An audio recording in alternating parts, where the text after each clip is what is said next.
Hi hello friends. ഈ സംശയം എന്ന് പറയുന്നത് ഒരു വൃത്തികെട്ട ഒരു രോഗമാണല്ലേ. എത്ര ചികിത്സിച്ചാലും മാറിപ്പോകില്ലാത്ത, ജീവിതകാലം മുഴുവൻ അങ്ങനെ തന്നെ മനസ്സിൽ നിൽക്കുന്ന, എന്തൊക്കെ ചെയ്താലും പോകില്ലാത്തൊരു വൃത്തികെട്ട രോഗം അല്ലേ. ഈ ഒരു വൃത്തികെട്ട സംശയം മൂലം എത്ര നല്ല നല്ല ദാമ്പത്യ ജീവിതങ്ങളാണ് തകർന്നു പോയിരിക്കുന്നത്. എത്ര ആൾക്കാരാണ് കൊല്ലപ്പെട്ടിരിക്കുന്നത്. എത്രയോ ആൾക്കാർ സ്വയം തന്നെ ഈ ഒരു ജീവിതം പറ്റില്ല എന്നും പറഞ്ഞ് ജീവൻ ഒടുക്കിയിരിക്കുന്നു അല്ലേ. നമ്മൾ സാധാരണ ഈ കുക്കറൊക്കെ എന്തിനാണ് ഉപയോഗിക്കുന്നത്? കഞ്ഞി വെക്കാനും കറി വെക്കാനൊക്കെയാണ് നമ്മൾ സ്ഥിരമായിട്ട് ഉപയോഗിക്കുന്നത്. എന്നാൽ വാറ്റാൻ വരെ ചിലരൊക്കെ ഉപയോഗിക്കാറുണ്ട്. പക്ഷേ ഹൈദരാബാദിൽ ഒരു വൃത്തികെട്ടവൻ ആ കുക്കർ ഉപയോഗിച്ചത് സ്വന്തം ഭാര്യനെ അതിക്രൂരമായ രീതിയിൽ കൊലപ്പെടുത്തി അവളുടെ ആ ഒരു മൃതശരീരം വേവിച്ച് ഉപേക്ഷിക്കാൻ വേണ്ടിയിട്ടാണ് ആ ഒരു കുക്കർ ഉപയോഗിച്ചത്. ഇവർക്കിടയിൽ ശരിക്കും ഈ ഒരു കൊലപാതകത്തിൻ്റെ ഇടയിൽ എന്താണ് സംഭവിച്ചത്? എന്തിനാണ് അവൻ ആ ഒരു ക്രൂരകൃത്യം ചെയ്തത്? Welcome back once again, it's me Sharika. ഹൈദരാബാദിലാണ് ഈ ഒരു സംഭവം നടക്കുന്നത്. എച്ച് സർവീസ് ഉദ്യോഗസ്ഥനായ ഗുരുമൂർത്തിയാണ് തൻ്റെ ഭാര്യയായ വെങ്കിടമാധവിയെ അതിക്രൂരമായ രീതിയിൽ കൊലപ്പെടുത്തിയത്. ഇവർക്ക് 2 മക്കളാണുള്ളത്. ഈ ഒരു ഗുരുമൂർത്തി പെട്ടെന്നുള്ള ഒരു ദേഷ്യത്തിലൊന്നുമല്ല ഈ ഒരു കൊലപാതകം നടത്തിയത്. കാരണം ഇദ്ദേഹം വെൽ പ്ലാൻഡ് ആയിരുന്നു. ദിവസങ്ങൾക്ക് മുമ്പേ തന്നെ ഈ വെങ്കിടമാധവിയെ കൊലപ്പെടുത്തിയേ തീരൂ എന്നുള്ളൊരു ദൃഢനിശ്ചയത്തിലായിരുന്നു അദ്ദേഹം മുന്നോട്ട് പോയിക്കൊണ്ടിരുന്നത്.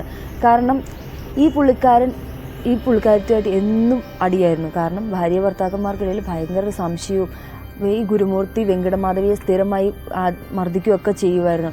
അങ്ങനെ അത് ക്രൂരമായ രീതിയിൽ ഉപദ്രവിക്കുന്ന ഒരു വ്യക്തിയായിരുന്നു ഈ ഗുരുമൂർത്തി എന്ന് പറയുന്നത്. ഭയങ്കര സംശയം എന്ന് വെച്ച് കഴിഞ്ഞാൽ ഒരു തരത്തിലും അഡ്ജസ്റ്റ് ചെയ്ത് പോകാൻ പറ്റില്ലാത്ത തരത്തിലുള്ള സംശയമായിരുന്നു ഈ ഗുരുമൂർത്തിക്കുണ്ടായിരുന്നത്. കാരണം ഇത് വെൽ പ്ലാൻഡ് ആയിട്ടാണ് ഈ ഒരു മർഡർ നടത്തിയതെന്ന് പറയാൻ കാരണം, പോലീസുകാർ ഈ അദ്ദേഹത്തിൻ്റെ ഫോണൊക്കെ ചെക്ക് ചെയ്ത സമയത്ത് ഈ ഗൂഗിളിലും മറ്റും അദ്ദേഹം ഒരുപാട് സെർച്ചുകൾ നടത്തിയിട്ടുണ്ട്. എങ്ങനെ ഒരു കൊലപാതകം നടത്താം, അതിനെ എങ്ങനെ മറയ്ക്കാം, അങ്ങനെയുള്ള ഒരുപാട് എങ്ങനെ ആ ഒരു മൃതശരീരം മറവ് ചെയ്യണം, ആൾക്കാർക്ക് എങ്ങനെ സംശയം തോന്നാൻ, അങ്ങനെയുള്ള രീതിയിലൊക്കെ ഒരുപാട് സെർച്ചുകളും മറ്റും നടത്തിയിട്ടുണ്ടായിരുന്നു. അങ്ങനെയാണ് പോലീസുകാർ പറയുന്നത് ഇത് വെൽ പ്ലാൻഡ് ആയിട്ടാണ്, ഒരുപാട് നാളത്തെ പ്ലാനിങ്ങിന് ശേഷമാണ് ഈ ഒരു കൊലപാതകം നടത്തിയിരിക്കുന്നതൊക്കെ പറഞ്ഞത്. കാരണം ഇങ്ങനെ പറയാനും കാരണമുണ്ട്. കാരണം അത്ര ക്രൂരമായ രീതിയിലാണ്, നമുക്കൊന്നും ചിന്തിക്കാൻ പറ്റാത്ത രീതിയിലാണ് ഇങ്ങനെ ആ ഒരു മൈൻഡ് പോയത്. എങ്ങനെയാണെന്ന് വെച്ച് കഴിഞ്ഞാൽ, ഈ മനുഷ്യൻ, ഇവർക്ക് 2 മക്കളാണല്ലോ ഉള്ളത്. ഈ മക്കളെ നേരത്തെ തന്നെ മറ്റൊരു സ്ഥലത്തേക്ക് മാറ്റിയിരുന്നു. എങ്ങോട്ടേക്കാണെന്ന് നമുക്കറിയില്ല. നേരത്തെ തന്നെ വീട്ടിൽ നിന്ന് മാറ്റുകയും സമയത്ത് കൊല നടക്കുന്ന സമയത്ത് ഭാര്യയും ഭർത്താവും മാത്രമേ വീട്ടിലുണ്ടായിരുന്നുള്ളൂ. ഈ ഒരു സംശയം മൂർച്ഛിച്ച് നിൽക്കുന്ന ഒരു സമയത്താണ് ഈ കൊലപാതകം നടത്തുന്നത്. അതായത് ഈ വെങ്കിടമാധവിയെ ഈ ഗുരുമൂർത്തി വെട്ടിക്കൊലപ്പെടുത്തുന്നു ആദ്യമേ തന്നെ. അതിനുശേഷം സ്വന്തം വീട്ടിലെ ബാത്റൂമിലിട്ട് ഈ ഒരു മൃതശരീരം കഷ്ണമാക്കി വെട്ടി നുറുക്കുകയാണ്. അതിനുശേഷം നമ്മുടെ ഈ എല്ലും മജ്ജയും കൂടെ വേർതിരിച്ചെടുക്കണമല്ലോ. അങ്ങനെ ആ എല്ലും മജ്ജയും കൂടെ ഇയാൾ വേർതിരിച്ചെടുക്കുകയാണ്. എല്ല് വേറെ മജ്ജ വേറെയായിട്ട് വേർതിരിച്ചെടുത്തിട്ട് ഈ എല്ലും കഷ്ണവും എല്ലാം കൂടെ മിക്സിക്കകത്തിയിട്ട് പൊടിച്ച് ഭസ്മം പോലെ ആക്കുകയാണ്. അതിനുശേഷം ഈ ബാക്കി വന്ന മജ്ജ കഷ്ണമാക്കിയിട്ട് കുക്കറിലിട്ട് 3 ദിവസം കണ്ടിന്യൂസ് ആയിട്ടുള്ള 3 ദിവസം കൊണ്ടാണ് ആ ഒരു മജ്ജ മൊത്തം വേവിച്ച് അവിഞ്ഞു പോണ രീതിയിൽ ആക്കിയെടുക്കുന്നത്. അപ്പോൾ ഈ ഒരു മാംസം വേവുന്ന സമയത്ത് ഒരു വൃത്തികെട്ട സ്മെല്ല് പുറത്തേക്ക് വരുമല്ലോ. ആ ഒരു സ്മെല്ല് പുറത്തേക്ക് വരാതിരിക്കാൻ വേണ്ടിയും ആൾക്കാർക്ക് സംശയം തോന്നാണ്ടിരിക്കാൻ വേണ്ടിയിട്ടും ഇയാൾ ഒരു പ്ലാനും കൂടെ ചെയ്തിട്ടുണ്ടായിരുന്നു. സ്വന്തം വീട്ടിൽ വളർത്തിയിരുന്ന ഒരു കാരണവുമില്ലാതെ ആ ഒരു പട്ടീനെ കൊല്ലുകയും ആ ഒരു പട്ടീനെ അവിടെ കിടന്ന് ചെയ്യുന്ന സമയത്ത് ആ പട്ടി ചത്തത് കാരണമാണ് ഇങ്ങനെ ഒരു സ്മെല്ല് വരുന്നതെന്നൊക്കെ ആൾക്കാർ ചോദിച്ചു കഴിഞ്ഞപ്പം പറയുകയും ചെയ്തു. ആൾക്കാർ നോക്കുമ്പോൾ ശരിയാണ്, ഒരു പട്ടി അവിടെ കിടന്ന് ചത്ത് ചെയ്യുന്നുണ്ട്, അന്നേരപ്പോഴാണ് സ്മെല്ല് വരുന്നതെന്നാണ് ആൾക്കാരൊക്കെ കരുതുന്നത്. ഇയാൾ കണ്ടിന്യൂസ് 3 ദിവസം കൊണ്ട് ആ ഒരു മൃതശരീരം വേവിച്ചെടുക്കുകയും പിന്നെ ആ ഒരു വെന്ത് കഴിയുമ്പോൾ അത് അവിഞ്ഞു പോകുമല്ലോ. ആ അവിഞ്ഞ ആ ഒരു മൃതശരീരം എല്ലും പൊടിയും കൂടെ പാക്ക് ചെയ്യുകയാണ്. പ്ലാസ്റ്റിക് കവറിൽ നല്ല രീതിയിൽ പാക്ക് ചെയ്ത് അടുത്തുണ്ടായിരുന്ന കായലിലും മറ്റും കൊണ്ടുവന്ന് ഉപേക്ഷിക്കുകയാണ്.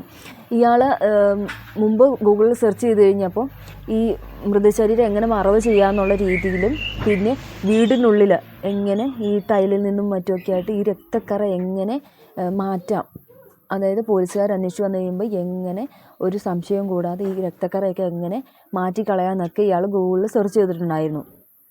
അങ്ങനെ ഇയാൾ മറ്റൊരു കാര്യം കൂടെ ചെയ്തു. ഈ മൃതശരീരം എല്ലാം കായലിൽ കൊണ്ടുവന്ന്, മൃതശരീരം ഒന്നും പറയാൻ പറ്റില്ല, ആ ഒരു പാക്കറ്റ് കൊണ്ടുവന്ന് കായലിലൊക്കെ ഉപേക്ഷിച്ചതിന് ശേഷം ഇയാൾ തന്നെ ചെയ്തു 16/1/2025 ഇയാൾ തന്നെ പോയി, അതായത് ഗുരുമൂർത്തി തന്നെ പോയി പോലീസ് സ്റ്റേഷനിൽ പോയിട്ട് എൻ്റെ ഭാര്യനെ കാണാനില്ല, എങ്ങനെയെങ്കിലും കണ്ടുപിടിച്ച് തരണം എന്നൊക്കെ പറഞ്ഞുകൊണ്ട് ഭയങ്കര സങ്കടമൊക്കെ അഭിനയിച്ച് കൊണ്ടുവന്ന് കംപ്ലയിൻറ്റ് കൊടുക്കുകയാണ്.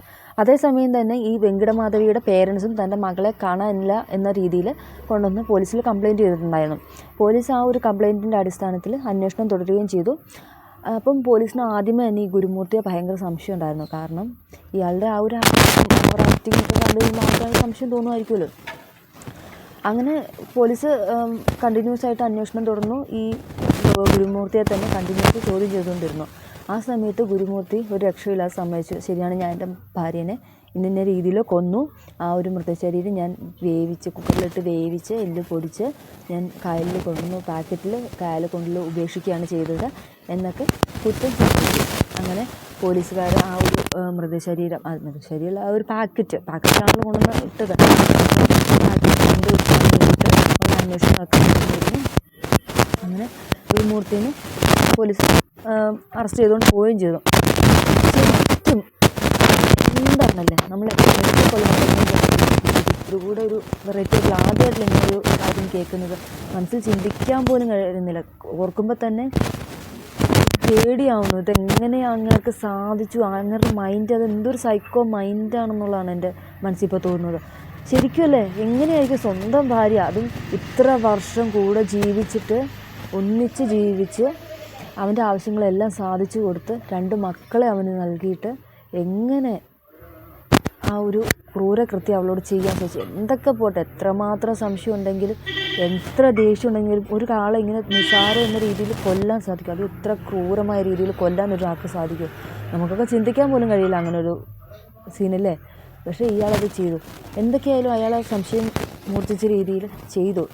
മേ ബി എന്തെങ്കിലും ലഹരിയിലായിരിക്കും അദ്ദേഹം അത് ചെയ്തിട്ടുണ്ടാവുക. എന്തൊക്കെയായാലും അയാളത് ചെയ്തു. പക്ഷെ ആ മൃതശരീരമെങ്കിലും പേരൻസിനും ആ മക്കൾക്കും കാണാൻ കൊടുക്കാമായിരുന്നു. അത് അവർക്ക് വേണ്ടിയുള്ളൊരു അന്ത്യകർമ്മം ചെയ്യുക എന്നുള്ളൊരു കർമ്മമുണ്ടല്ലോ, ആ ഒരു ചടങ്ങുണ്ടല്ലോ, അതെങ്കിലും ആ ഒരു മൃതശരീരത്തിന് അവർക്ക് വേണ്ടി ഒരു അന്ത്യകർമ്മം ചെയ്യാനെങ്കിലും ആ ഒരു മൃതശരീരം ബാക്കി വെക്കാമായിരുന്നു. ഇവന് എന്ത് ശിക്ഷയായിരിക്കും ഇവന് ആ കോടതി നൽകാൻ പോകുന്നത്?